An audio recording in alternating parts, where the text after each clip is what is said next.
ইনশাল্লাহ আমরা যাই যতটুকু করতে পারি করব। ত্রাণ দিতে এসে যেন সকলের হাসির পাত্র হয়েছেন মিরাজ আফ্রিদি।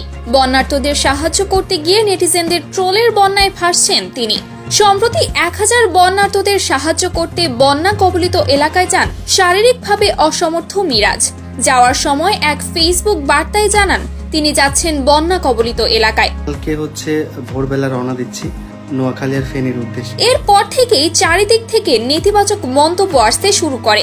সবারই একই কথা, তিনি নিজেই যেখানে শারীরিকভাবে অসামর্থ্য, তার নিজের চলার জন্য যেখানে মানুষের সাহায্য লাগে, তাহলে এই বন্যার পানি এবং খরস্রোতের মধ্যে কেন আসলেন তিনি?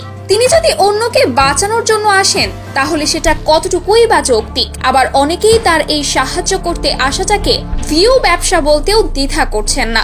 তবে মিরাজ এর আগেও নিজ উদ্যোগে মানুষের পাশে দাঁড়িয়েছেন বহুবার। এতিমখানার বাচ্চাদের খরচ বহন করতে দেখা যায় তাকে।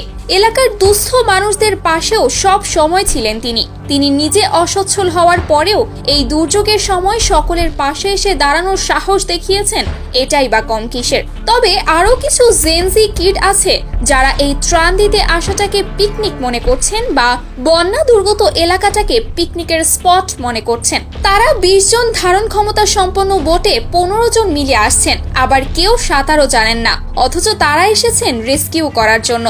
তাদের রেস্কিউ করতে আসাটা নিতান্তই অবাঞ্ছনীয়। তো ভিউয়ার্স, আপনার কি মনে হয় মিরাজের বন্যা কবলিত এলাকায় আসাটা কি ভুল হয়েছে, নাকি তিনি তার অবস্থান হতে ঠিক আছেন?